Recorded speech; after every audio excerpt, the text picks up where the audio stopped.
Boa noite, irmãos, graça e paz.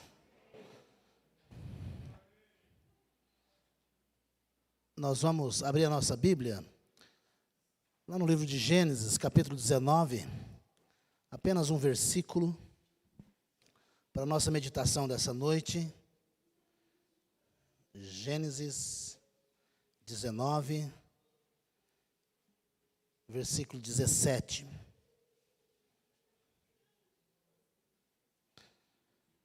Convido os irmãos a nós lermos a uma só voz esse texto. Vamos ler juntos? Está aí no telão, né? Vamos lá. Gênesis 19, versículo 17. Havendo-os levado fora, disse um deles: livra-te, salva a tua vida. Não olhes para trás, nem pares em toda a campina. Foge para o monte, para que não pereças. Amém. Deus, nós te louvamos, te agradecemos pela bondade do Senhor de nos aceitar na tua presença nessa noite. Nós somos gratos a ti, Pai. Fazemos isso e estamos aqui, firmados e confiados nos méritos de Cristo Jesus. Nós oramos em nome dele. Amém. Queridos, nós lemos esse texto. Esse texto, se você dá uma corrida de olho rapidamente aqui, você vai ver que se trata aí da história da família de Ló. Não é isso?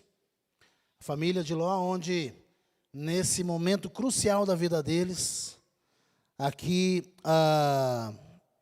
o anjo se aproxima, a mensagem para eles, para a família de Ló, é uma mensagem direta. E no versículo 17, olha, havendo-os levado fora, disse um deles: livra-te, salva a tua vida, não olhes para trás, nem pares em toda a campina. Foge para o monte, para que não pereças. Você conhece a história de Ló, né? A mulher dele olhou para trás, se tornou estátua de sal. Estátua de sal, né? Olhando para trás. E você já, em algum momento da sua vida, olhou para trás? Não no sentido de avaliação. Nós devemos olhar para trás avaliando o passado, tomando algumas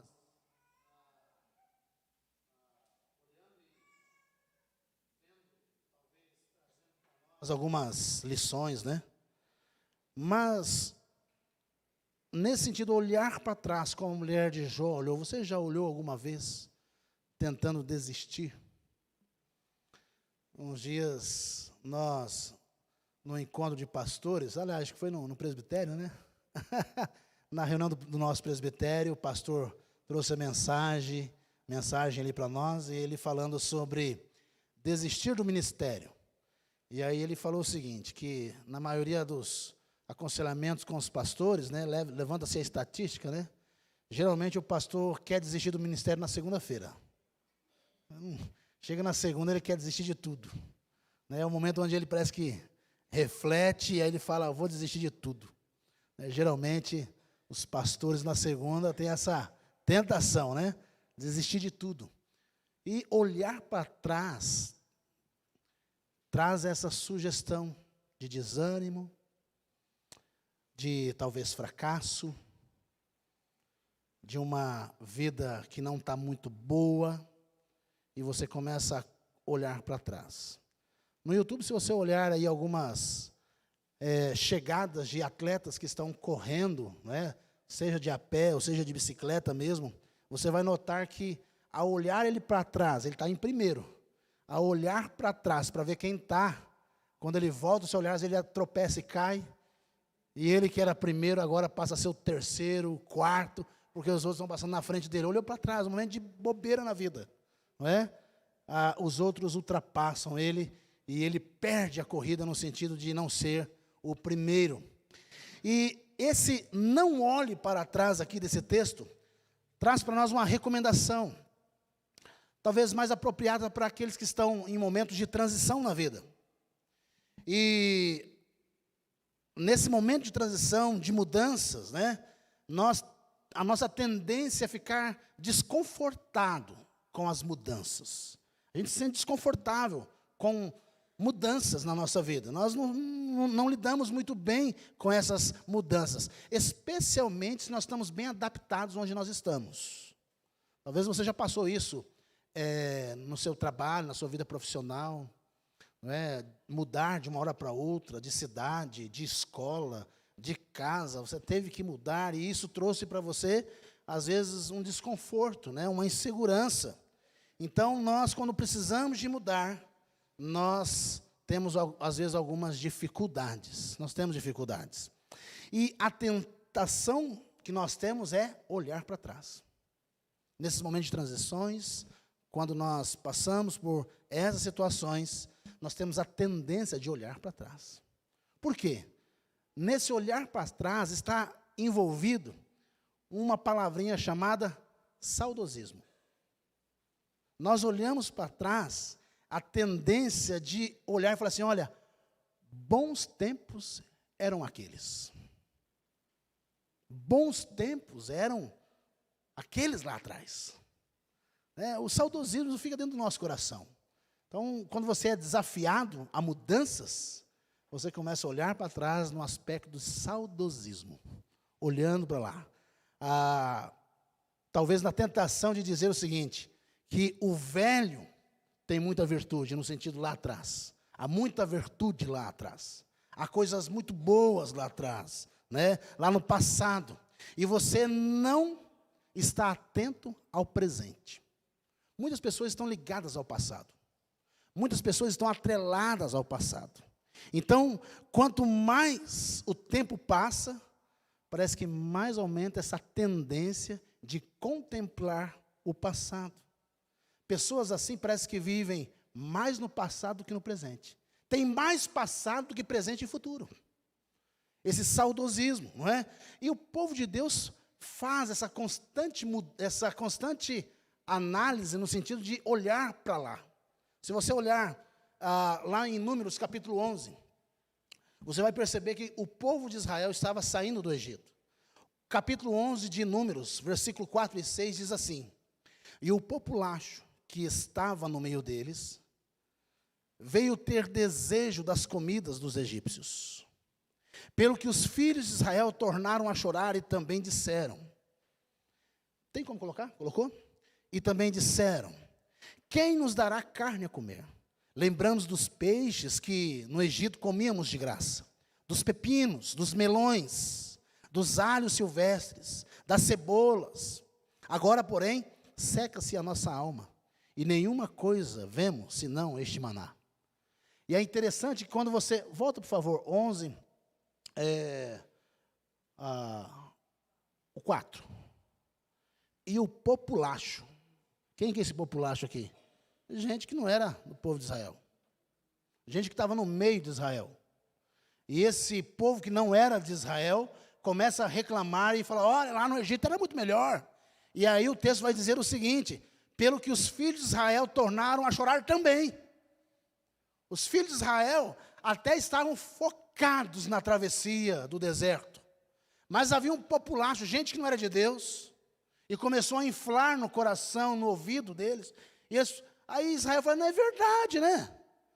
Talvez eles não tinham nem percebido que não estava tendo o alho, o peixe, não é? Mas aí eles começam a perceber e começam a olhar para lá, é verdade. É mesmo, lá atrás a gente tinha muita comida, coisa boa. Então a visão do povo estava centrada num único aspecto, comida boa. Eles esqueceram que eles sofreram no Egito como escravos. Eles estavam esquecendo, perdendo toda a dimensão daquela vida de escravidão, não é? Da falta de liberdade. Um povo que estava vivendo escravo de um império poderoso. Estavam agora livres. Eles estavam sendo cuidados de uma forma sobrenatural por Deus. Eles estavam vivendo agora um momento totalmente extraordinário na vida deles. O cuidado paterno de Deus, diferente do cuidado opressivo, opressor de Faraó com os seus chicotes. Uma vida ruim, uma vida de miséria, mas eles estavam querendo voltar e olhar para trás a comida dos egípcios. Essa comida era boa.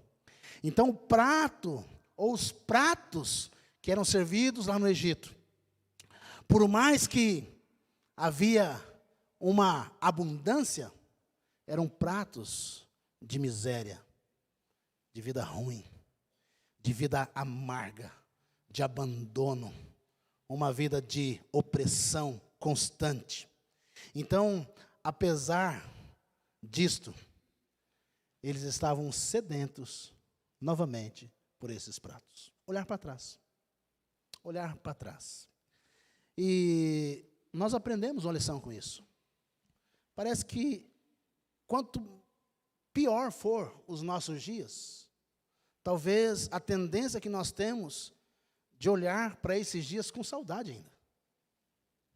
Essa é uma lição, aplica-se aqui nesse texto. Parece que, por mais que sejam piores, difíceis os nossos dias, nós vamos passando, e parece que a gente tem saudade desses piores dias, desse tempo lá atrás. Eu fico percebendo, às vezes, alguns testemunhos, quando a pessoa se converte. Ela enche a boca para falar do passado dela mal, ruim.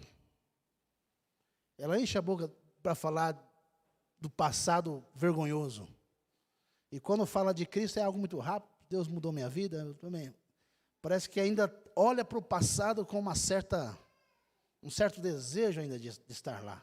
Parece que era muito bom aquilo lá. E não era. Não é nada bom. Não é?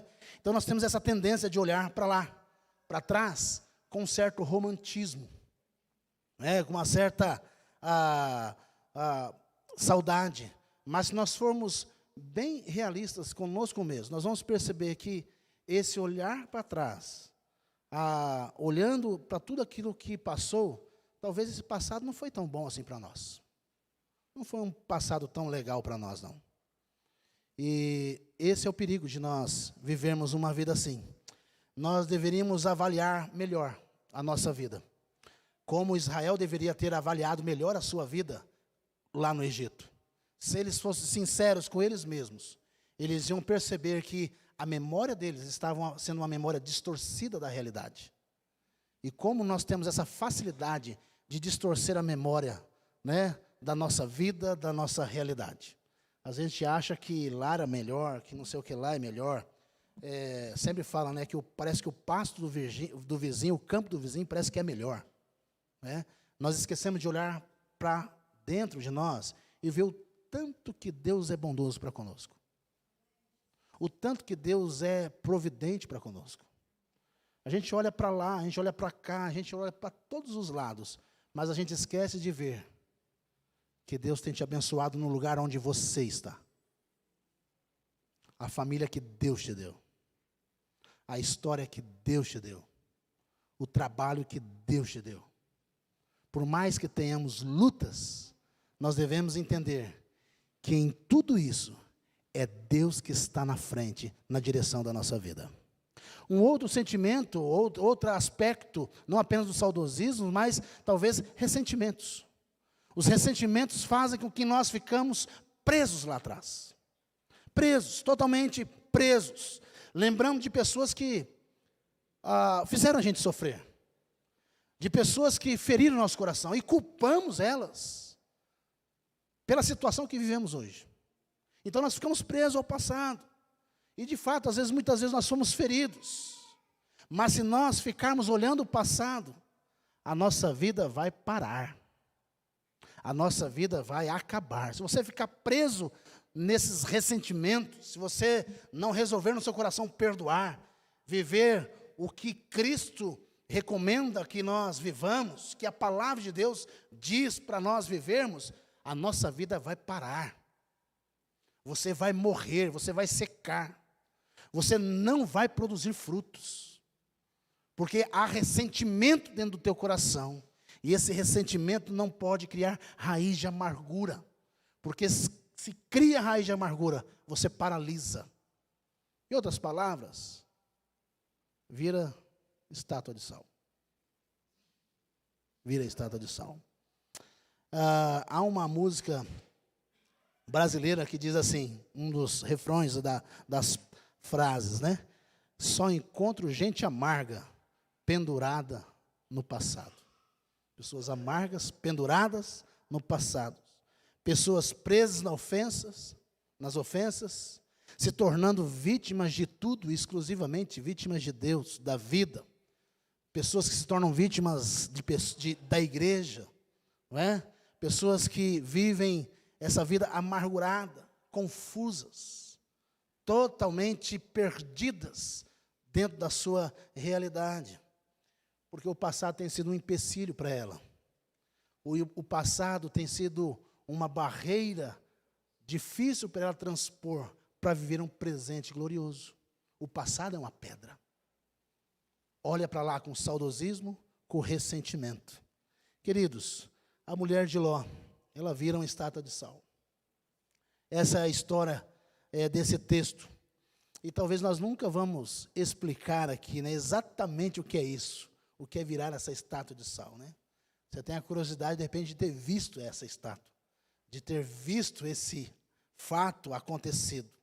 Mas nós podemos, simbolicamente, usar essa figura da estátua de sal e entender que ela ficou presa ao seu passado. Aquela mulher ficou presa ao seu passado. Ela perdeu a sua existência. A vida para ela acabou. A vida acabou naquele exato momento, quando a ordem era, não olhe para trás, mas fuja, corra. E ela fez o contrário. A vida daquela mulher parou, olhou para trás, perdeu a perspectiva daquilo que estava adiante dela. Perdeu a perspectiva daquilo que lhe esperava lá na frente. E o que é que leva essa mulher a olhar para trás?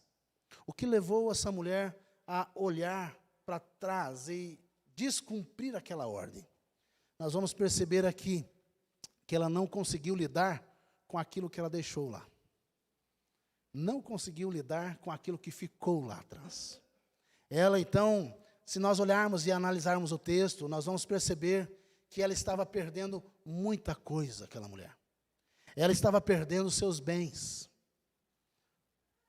Os seus bens estavam ficando para trás.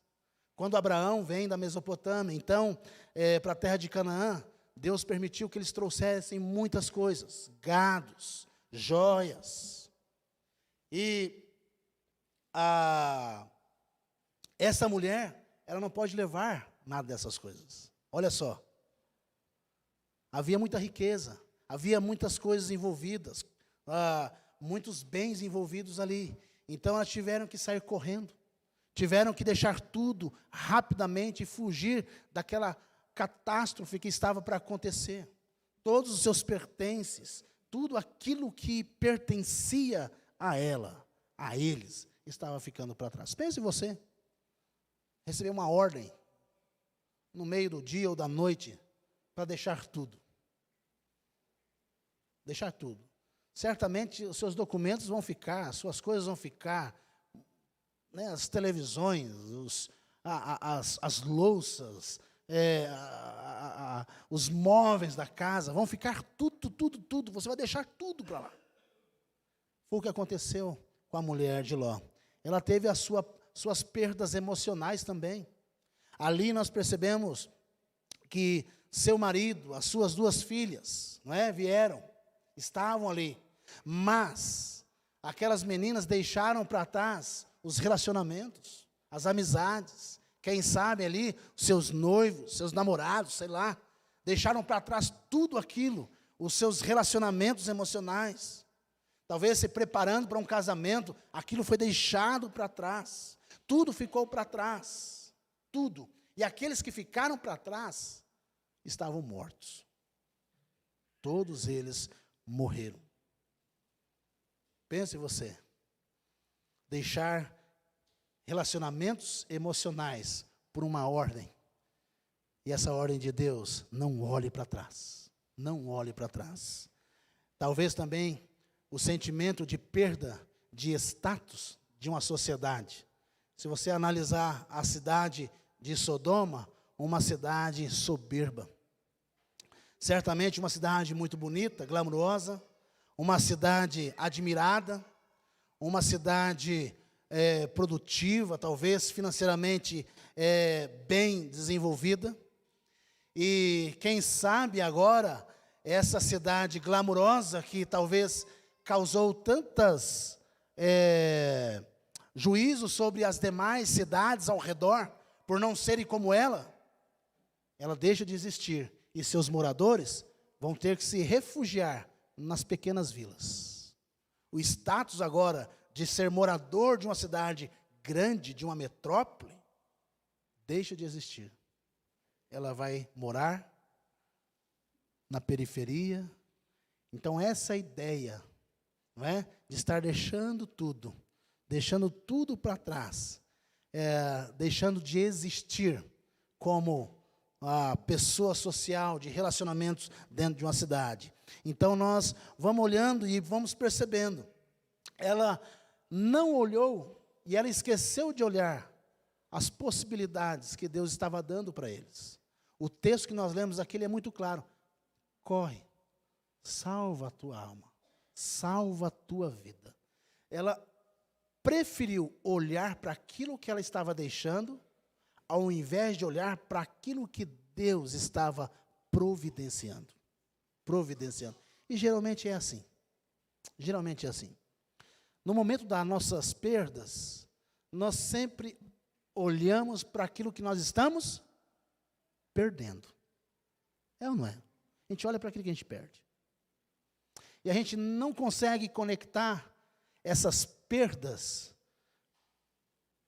com uma possibilidade que Deus está direcionando a nossa vida para nos abençoar lá na frente. Por mais que seja ruim, por mais que seja doído para nós, nós temos que entender que Deus, Ele está na nossa frente.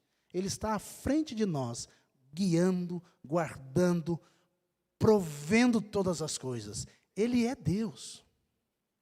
Ele é Deus. E Ele é o Deus provedor, sustentador, que não vai nos abandonar. Não vai. O Senhor, Ele é o meu pastor. Nada me faltará. Bondade e misericórdia certamente me seguirão todos os dias da minha vida. Então eu preciso de perceber que na vida cristã há possibilidade de perdas, mas à frente dessas possibilidades existe um Deus, Jeová Jireh, o nosso Senhor, o grande eu sou, o Deus que nos toma pelas mãos e diga: vem, tu és meu, tu és meu. Então, em segundo lugar, ela não reconheceu essas oportunidades. Aquela mulher, ela olha para tudo que está lá atrás. Se na primeira visão aqui que nós olhamos, as perdas aprisionam no passado, o segundo olhar aqui é que ela não conseguiu perceber que quem estava livrando ela daquele mal lá atrás era o próprio Deus. Deus estava livrando.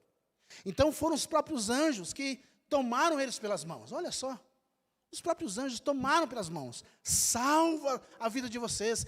Vão correndo, vão para os montes. Muitas vezes Deus nos tira de certos lugares. Deus nos tira de certos relacionamentos para abençoar a nossa vida, para livrar a nossa alma. Deus, Ele é o Deus que cuida de nós. E às vezes, quando nós passamos por situações de mudança, e às vezes até abrupta, da noite para o dia, nós temos a tendência de dizer: por que o Senhor fez isso comigo? Eu dou o dízimo, eu vou para a igreja, eu faço isso, eu faço aquilo, eu cumpro os rituais. Não é? A tendência nossa é de questionar Deus. Mas nós deveríamos olhar e falar: Senhor, me ajude a compreender a tua vontade. Eu não estou entendendo muito, não. Mas eu creio que o Senhor está na direção da minha vida, porque essa é a oração. Essa é a oração. Se você orou, se você colocou diante de Deus, creia que Deus vai te ajudar e te conduzir. É aquela oração daquela menina orando juntamente com seus pais, e o pai faz aquela oração bonita. Deus, manda chuva para nós. Precisando de chuva, momento de secura total. E aquela menina ouve a oração do pai, e no momento que eles terminam de orar, eles estão de caminho para a igreja, aquela menina corre no quarto e pega um guarda-chuva. E o pai fala para ela: menina, para que esse guarda-chuva? Falou: o senhor não acabou de orar para Deus mandar a chuva? Deus vai mandar. Deus vai mandar a chuva. Às vezes a gente ora e a gente não crê. Às vezes a gente pede e a gente não crê. Às vezes nosso coração só fala aquilo que é automático e a gente não crê. A gente não percebe e a gente perde as oportunidades da vida. Porque Deus, se Ele está nos movendo, Ele está cuidando de cada detalhe da nossa vida. E é certo ali que eles tiveram que sair às pressas, saíram às pressas. É certo que aquelas perdas que eles tiveram foram perdas grandes, imensas. Perdas que causaram talvez uma dor no coração.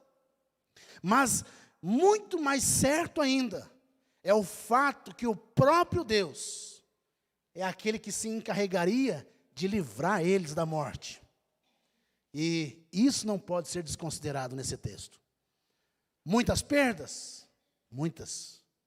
Emocionais, bens, familiares, sim.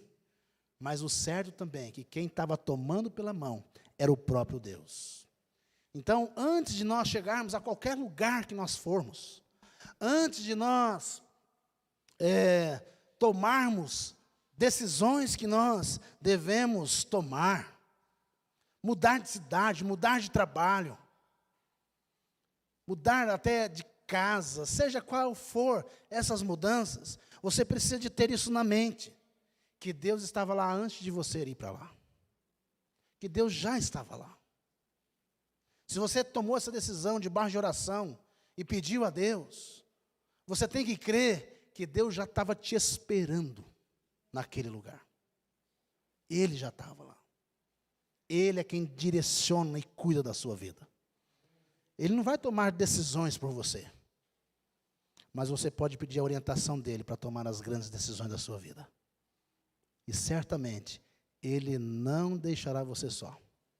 Certamente Ele conduzirá o teu coração para essas grandes decisões. Então, coloque isso na sua mente. Coloque isso. Coloque isso no teu coração. E tente perceber a cada instante que Deus está à frente de você. Ele está à frente. Ele já se adiantou.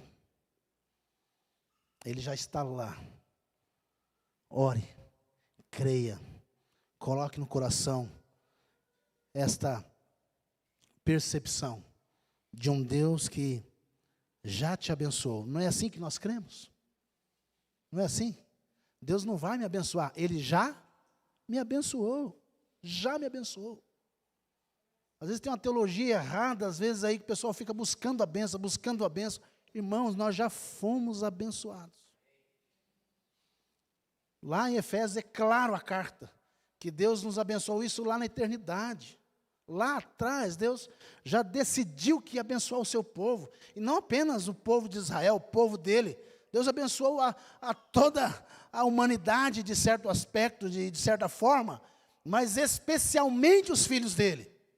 Com a salvação, com a graça do perdão, e com a certeza que nós podemos ter, que a cada dia a bênção do Senhor, ela alcança a nossa vida. Seja fiel ao Senhor. Seja fiel a Deus. Alegre o coração de Deus. Viva não apenas para você alegrar o seu coração, mas especialmente viva para alegrar o coração de Deus.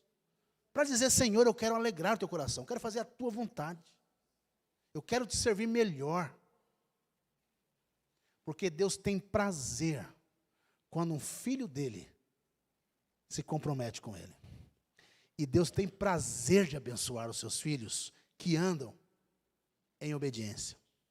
Deus tem prazer em abençoar aqueles que cumprem seus mandamentos. Deus tem prazer, Ele se deleita em nós.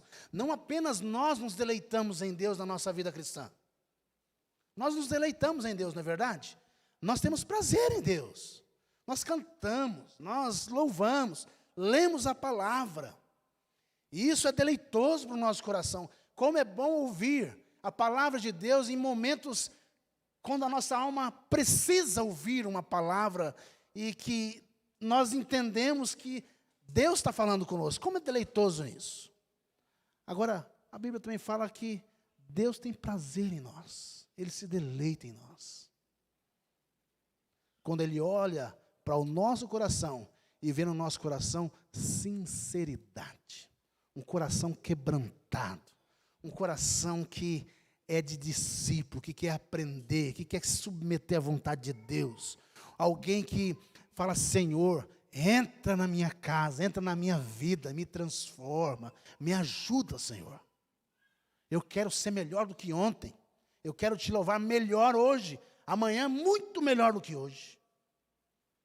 Deus tem prazer no coração que quer servi-lo, como diz o salmista, com alegria. Nós lemos agora no início do nosso culto. Servir ao Senhor com alegria, com júbilo.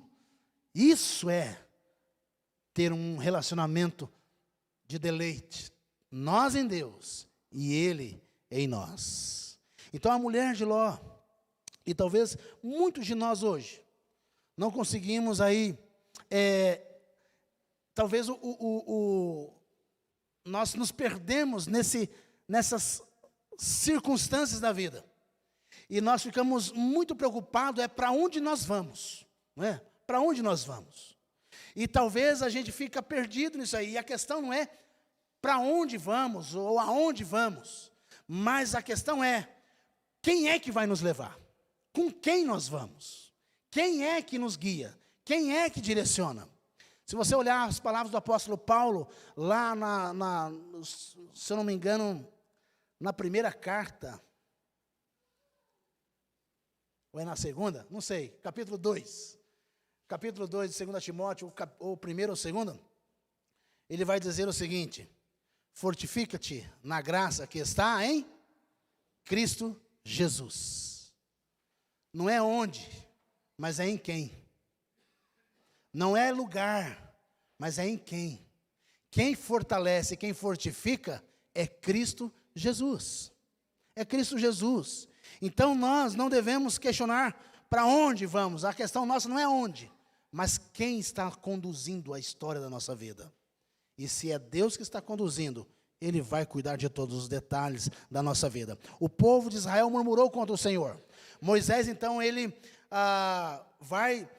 Deus disse a Moisés, olha, vocês vão seguir aí, não é? Vocês vão seguir.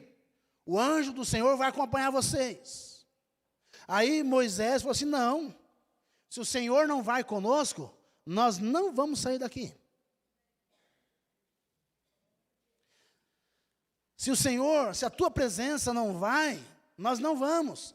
Êxodo capítulo 33, versículo 14 ao 15, diz assim, não é porventura em andares conosco, de maneira que somos separados, eu e o teu povo, de todos os povos da terra. O que faz diferença na nossa vida, irmãos, não é onde nós vamos, mas é com quem nós andamos. E quem é que anda com a gente? Quem anda com a gente? Quem está comandando a vida da gente? Porque se Deus não estiver comandando, nós temos que rever lá atrás, falar, Senhor, comanda a história da minha vida. Se o Senhor não estiver no comando, eu não quero sair daqui. Se o Senhor não estiver no comando, eu não quero tomar essa decisão na minha vida. Se o Senhor não estiver na direção da minha vida, se a tua presença não está aqui, eu não quero que o Senhor deixe eu tomar qualquer decisão, qualquer que seja. Então a questão crucial para Moisés era a presença de Deus. A presença dele. Deus estava acompanhando Ló. Deus estava acompanhando a sua esposa, as suas filhas. E mesmo que aquela situação fosse uma situação de grandes perdas e renúncias, o que interessava era que Ló estava atento à ordem de Deus. Ló reconheceu que precisava caminhar, mas a sua esposa perdeu esta oportunidade de saber que mesmo perdendo tudo, Deus lá na frente ainda tinha promessa, cuidado para com a sua família e direção e as bênçãos sobre a sua casa. A gente olha, a gente fala assim, olha, perdemos tanta coisa. Só que a gente esquece de olhar para frente e saber que Deus continua sendo o Deus que direciona, o Deus que abençoa, o Deus que tem as promessas para nós. E é Ele quem vai sustentar cada uma dessas promessas. A aliança não é minha para com Ele, mas a aliança é dele para comigo. E Ele vai me sustentar até o final. Ele vai cuidar. Ele vai suprir. Então, se nós ficarmos presos ao passado, nós não vamos reconhecer as novas oportunidades, as portas que Deus está abrindo. Eu não sei, talvez você esteja passando por mudanças, por transformações, por decisões, mas creia que são oportunidades que Deus dá a você. Eu sempre lembro daquela história, você deve estar cansado de ouvir eu falar isso. Mas naquele momento, quando Jesus está orando com os discípulos, já é alta a hora da noite, e Jesus fala para os discípulos, olha, peguem o barco, altas horas não, umas 6 da tarde. Peguem o barco e atravessem. O termo que Marcos usa ali é compeliu Jesus, os discípulos. A ideia do compelir, lá na linguagem, no grego, é Jesus, ele meio que empurra aqueles discípulos para dentro do barco. Ele força. Os discípulos não queriam deixar Jesus. Mas Jesus compeliu, forçou eles entrarem no barco e atravessarem o mar da Galileia. Por quê? Porque Deus tinha propósito naquela travessia. Foi ali que Deus esteve por cima da água conversando com eles, mostrando que Ele era Deus, mostrando que Ele era Senhor da natureza, que Ele era Deus realmente, verdadeiro homem, mas verdadeiro Deus. Às vezes tem situações que você é compelido a entrar. Há situações que você é jogado lá dentro. Mas não se assuste. Deus vai mostrar que Ele é Deus, que Ele é Senhor. E que Ele controla tudo à nossa volta. Tudo. A sua vida é controlada por Deus. A história da sua família. Todos nós estamos debaixo da mão de Deus. Queridos, nós podemos descansar. E é por isso que o convite nós lemos nessa noite. Vinde a mim, todos os que estáis cansados, sobrecarregados, e eu vos aliviarei. Cansado, irmãos, às vezes da religiosidade. A gente vai se tornando muito religioso, às vezes. Muito religioso. Essa religiosidade pesa. Nós temos que deixar de ser religioso. Essa religiosidade. Cansado do que mais? Vinde, todos estáis cansados. Religião dos fariseus. Cansava o povo. Sobrecarregados. Aí é pior ainda. Porque aí é pecado.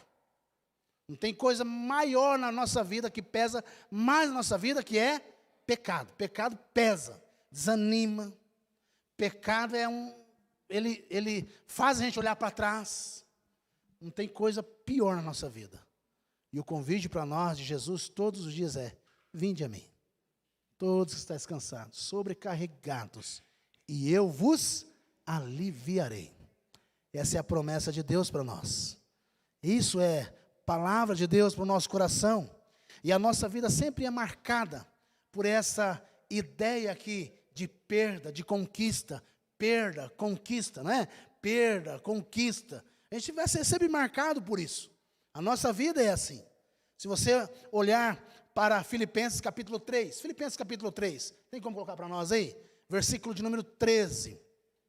Filipenses capítulo 3, versículo 13. Olha para mim. Olha lá, vamos ler juntos? Irmãos, quanto a mim, não julgo havê-lo alcançado, mas uma coisa faço, esquecendo-me das coisas que para trás ficam e avançando para as que diante de mim estão. É aí. Prossigo para o alvo. Eu prossigo para o alvo, para o prêmio da soberana vocação em Deus e Cristo Jesus. Então, há, de um lado, essa ideia da ruptura, da perda. De outro, a perspectiva da mudança, da esperança, da promessa em Deus, dessa vida cristã que está proposta a cada um de nós. A conversão significa justamente o abandono total de crenças passadas, crenças erradas, né? A rejeição de ídolos do coração, rejeição aí de deuses que estão dentro do nosso coração e deixar Cristo ser o centro do nosso coração, deixar Ele reinar.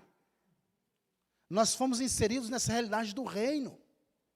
E muitas vezes quem quer reinar somos nós. Nós queremos reinar. Nós queremos ditar as regras. Nós queremos fazer do jeito que nós queremos fazer. E o convertido em Cristo Jesus, ele deve deixar Cristo reinar. Ele que deve ditar como deve ser. Cristo, o nosso Senhor, o nosso Redentor. Não é as nossas vontades, os nossos impulsos, mas é abandonar o pecado, é buscar uma vida de santidade, é amar o bem, odiar o mal, é ter tristeza pelo pecado e ter uma grande alegria em Deus. Somente Deus pode causar em nós uma alegria. Deus nos dá presentes, irmãos. Deus nos presenteia todos os dias. Qual foi o presente que você ganhou do Senhor hoje? Qual foi o presente? O que Deus te deu? Há tantos presentes. Deus alegra o nosso coração. Deus alegra. Deus nos presenteia todos os dias. Então, nós devemos, irmãos, considerar, não olhar para trás. Aí, Filipenses 3:8, tem como colocar? O versículo de número 8. Quero finalizar com esse versículo. Vamos ler juntos? Sim, deveras considerar tudo como perda, por causa da sublimidade do conhecimento de Cristo Jesus, meu Senhor, por amor do qual perdi todas as coisas e as considero como refúgio para ganhar. Paulo está dizendo, olha, tudo o que eu era, status, cidadão, né, um cidadão romano, poliglota, reconhecidíssimo na Roma antiga, educado na melhor escola da época, um cara fera, judeu de judeus, nata, sangue azul. Ele resume a vida dele nisso aí. Eu considero tudo isso como perda. Sabe por quê? Ele compara tudo que o mundo proporciona, que é tudo isso, né? As pessoas correm atrás disso. As pessoas querem reconhecimento, as pessoas querem status, as pessoas querem ser reconhecidas, as pessoas correm atrás disso aí, não é? Querem isso aí. Aí, Paulo, naquele caminho de Damasco, encontrou com Cristo. E aí ele olha para a vida dele e fala assim, gente, eu estava num caminho totalmente errado, Não que conhecimento, estudo, não, mas a motivação dele era muito maior, né? E muito mais vazia do que apenas conhecimento. A motivação dele era realmente dele ser exaltado, dele ser reconhecido como o cara. Mas ele encontra alguém que é muito maior. E aí ele coloca, olha, eu considero tudo isso como perda, sabe por quê? Porque por causa da sublimidade do conhecimento de Cristo Jesus, meu Senhor. Por amor do qual perdi tudo isso. Eu considero isso como nada diante da sublimidade de conhecer Jesus. Conhecer Cristo. Algo tão sublime. Se você quer algo sublime na tua vida, conheça Cristo. Conheça a sublimidade de Cristo Jesus. Aprofunde-se nele. Antes do culto, nós estávamos conversando com alguns irmãos que serão recebidos na próxima ceia como membros. E a palavra deles foi só uma. Pastor, nós queremos conhecer mais, com maior profundidade, tudo isso que já foi nos dado. Conhecer mais, aprofundar em conhecimento. Irmãos, não se contentem com aquilo que você já conquistou.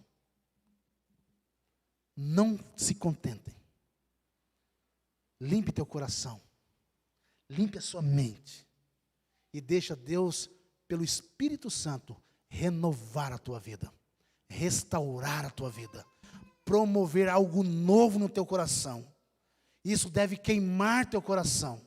Peça isso para Jesus. Se a sua vida está mais ou menos, rejeita isso. Rejeita. Rejeita. E peça ao Senhor uma experiência mais profunda. Um relacionamento mais profundo. Uma intimidade mais perto do Senhor. Quebrantamento. Chorar na presença de Deus. Pedir para Deus, Senhor, eu quero um renovo na minha vida espiritual. Vitória espiritual.